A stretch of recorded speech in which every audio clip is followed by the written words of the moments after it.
नमस्कार मित्रों, मैं पंडित मोहित शास्त्री आज बात करने वाला हूँ नए घर में प्रवेश के संदर्भ में। जब हम गृह प्रवेश करते हैं तो नई आशा, नए सपने, नई उमंग स्वाभाविक रूप से मन में हिलोरे लेती हैं। नया घर हमारे लिए मंगलमयी हो, प्रगति कारक हो, यश, सुख, समृद्धि और सौभाग्य की सौगात दे, यही कामना हम भगवान से करते हैं। आइए जानते हैं वो ज़रूरी बातें जो हमको और आपको नए घर में प्रवेश के समय याद रखनी है। सबसे पहले गृह प्रवेश के लिए दिन, तिथि, वार एवं नक्षत्र को ध्यान में रखते हुए गृह प्रवेश करना चाहिए तथा समय का निर्धारण करना चाहिए। गृह प्रवेश के लिए शुभ मुहूर्त का ध्यान रखना जरूरी है। एक विद्वान ब्राह्मण की सहायता लें जो विधि पूर्वक मंत्रोच्चारण कर गृह प्रवेश की पूजा को संपन्न करें।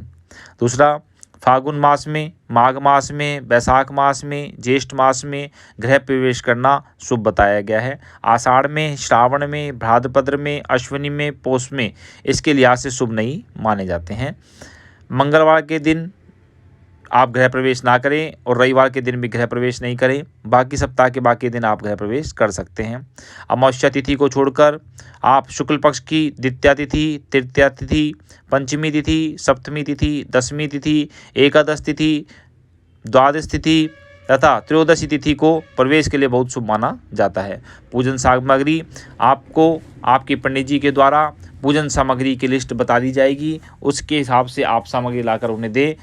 मैं कुछ सामग्री आपको बता रहा हूँ जो अति आवश्यक है। रोली मोली चावल, पतासे, सुपारी, तुलसी का पौधा, एक नई झाड़ू, कलश जल का भरा हुआ, नारियल, गंगा जल, शुद्ध जल, कुमकुम, अबीर, गुलाल, धूप बत्ती, आम के पत्ते, अशोक के पत्ते, पंचपल्लव, हल्दी, गुड़, चावल, दूध इत्यादि सामग्री, हवन सामग्री, हवन समिधा हमें आवश्यक रूप से ये सामग्रियाँ चाहिए होंगी। अब आप बात आती है कि हमें गृह प्रवेश करते समय किन बातों का ध्यान रखना है। मंगल कलश के साथ पत्नी को तथा पति को तुलसी का पौधा व नई झाड़ू लेकर के घर में प्रवेश करना चाहिए। अपने घर को बंद दरबार से, रंगोली से, फूलों से सजाना चाहिए। मंगल कलश में शुद्ध जल भरकर मंदिर से जल लाकर या उसमें गंगा जल मिला करके पंचपल्लव या आम के पत्ते या अशोक के पत्ते से सजाकर कलश पर नारियल रखना चाहिए। कलश व नारियल पर कुमकुम से स्वास्तिक चिन्ह बनाना चाहिए।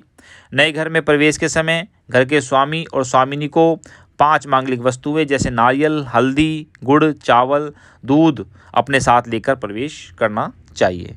भगवान गणेश जी की मूर्ति को, दक्षिणावर्ती शंख को, श्री यंत्र को गृह प्रवेश वाले दिन घर में लगाना चाहिए। घर के मंदिर को तैयार करना चाहिए और घर के मंदिर का उद्घाटन भी उसी दिन करवाना चाहिए।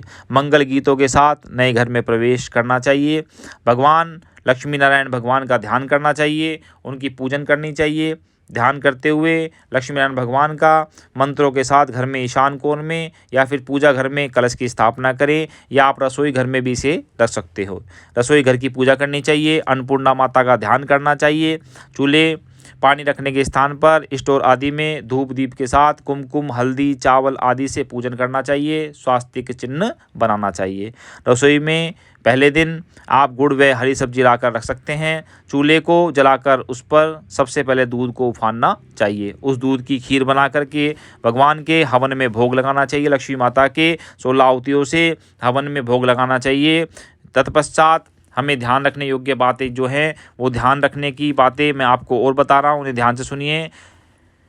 घर के प्रवेश के समय घर की जो बुजुर्ग महिलाएं हैं, माता बहनें हैं, गुरुजन हैं, उनको सबसे पहले अपने घर में प्रवेश कराना चाहिए। आपको गायत्री मंत्र का जाप करवाना चाहिए, वास्तु मंत्र का जाप कराना चाहिए। आपको ध्यान रखना है कि कलश खंडित ना हो, कलश में से पानी रिसना नहीं चाहिए। श्री सूक्त व लक्ष्मी सूक्त का हवन जरूर कराएं, इससे गरीबी और दरिद्रता नहीं आती। नवग्रह की आहुति डलवाएं। सर्वत्रो भद्रमंडल विधि विधान से पूजन होना चाहिए। नवग्रह पूजा, वास्तु पूजा, योगिनी पूजा, क्षेत्रपाल पूजा, सर्वत्रो भद्रमंडल पूजन विधि विधान से आप करवाएं। ब्राह्मण के द्वारा पूजन पाठ कराने के बाद, हवन कार्य कराने के बाद आप कन्याओं को भोजन कराएं, ब्राह्मणों को भोजन कराएं।